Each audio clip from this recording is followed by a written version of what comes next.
तो friends welcome to the wrestler shorts 90। भाई आज जो यानी कि स्मैकडाउन के शो में हुआ ना तो मुझे लगता है कि शायद ये जो सीएम पंक की जो प्लानिंग थी और फिर जो जॉन सीना की जो प्लानिंग थी, मतलब कि भाई जॉन सीना जो थे ना वो एकदम से दहशत में आ गए थे। और वो यही सीन यहाँ पे क्रिएट हुआ था कि जिस तरीके से जॉन सीना अपनी टी शर्ट दिखाते हैं, मगर यहाँ पे जब इंट्रोड्यूसिंग यानी कि एंट्री होती है भाई एक यानी कि हील ऑफ द कैरेक्टर की, ऐसा समझ लो कि जो यानी कि सीएम पंक का जो न्यू कैरेक्टर है ना तो वो हूबहू जो है वो जॉन सीना के ओल्ड यानी यानी कि जो ओल्ड जो मॉडलिस्ट होता है ना तो ये सेम वैसे ही था उसका।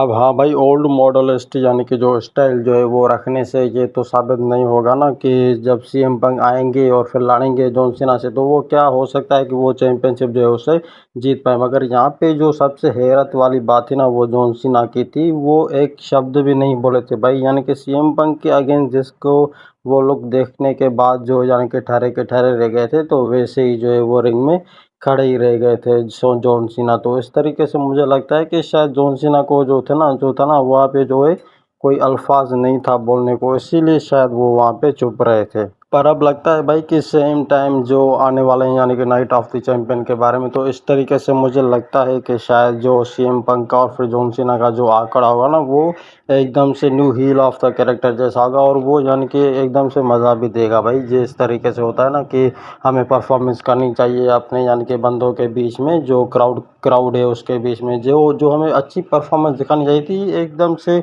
जो हूबहू कैरेक्टर था। तो यहाँ पे जो सीएम पंक का था ना तो ये बिल्कुल वैसा ही था। और अब बाकी का तो पता ही है कि आपको यानी कि सीएम पंक ने क्या कुछ इतना बुरा भला कुछ कहा जॉन सीना को, और आपको ये भी पता होना चाहिए कि इतनी जल्दी से जो है वो चैंपियनशिप बिल्कुल भी नहीं छोड़ने वाले जॉन सीना। तो इसी तरीके से यहाँ पे जो है फर्स्ट यानी कि लास्ट वाला जो पार्ट था यहाँ पे कंटिन्यू हो जाता है। मगर देखते हैं कि क्या होता है कि इन दोनों की स्टीम में। अब बात करते हैं भाई देखो कोडी रोज के बारे में, और फिर भाई देखो अब रेंडी ओटन के बारे में। तो भाई आपको तो पता ही होगा कि रेंडी ओटन और कोडी रोज का जो यानी कि लफड़ा चल रहा था, तो वो पहले से ही टाइम से चल रहा था। तो इस तरीके से मुझे लगता है कि शायद ये एक नाइट ऑफ द चैंपियन के हिस्ट्री के बारे में जो है मैच फिक्स किया गया है। मगर इससे जीतने की जो मुकाबले की जो ताकत रखता है तो वो सिर्फ एक ही बंदा रखता है, वो कोडी रोज रखता है। ऑफ कोर्स आप भी ये सब जानते ही होंगे कि इस टाइम जो हील ऑफ द यानी कि कैरेक्टर मूवमेंट में है तो वो कोडी रोज है, जिसको यानी कि आगे बढ़ने की चांसेस सलाहियत हो सकते हैं इस तरीके से।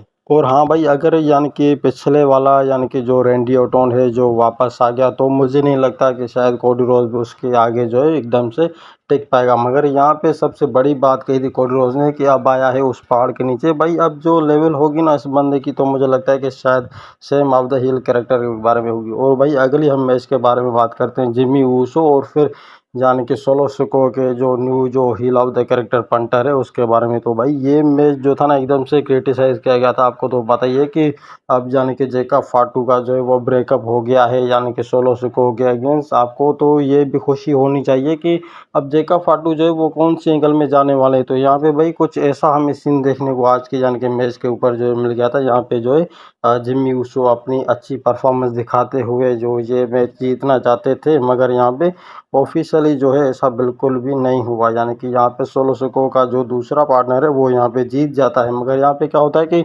सोलो सिको हैंडशेक करने आ जाते हैं जिमी ऊसो से, मगर वो हैंडशेक बिल्कुल भी उससे नहीं करता है। यहाँ पे जैसे ही समोन स्पाइक मारते हैं जिमी ऊसो को, तो यहाँ पे अब जेका फाटू की एंट्री हो जाती है। और फिर क्या होता है कि जेका फाटू जो है आते ही रिंग में भाई धमासान मचा देते हैं, और फिर सोलो सिको रिंग के नीचे से उतर जाते हैं। और फिर हमें भाई देखने को क्या मिलता है कि कुछ ऐसा मूवमेंट हमें देखने को मिलता है कि सोलो सिको जेका फाटू के जो एकदम से होती है ना नज़दीक वाली नज़र, सेम वैसी ही थी। और सबसे बड़ी बात भाई ये कि जिमी ऊसो और जेका फाटू आमने सामने थे और वो बिल्कुल भी नहीं लड़ रहे थे। तो इसका क्या मतलब होता है यहाँ पे।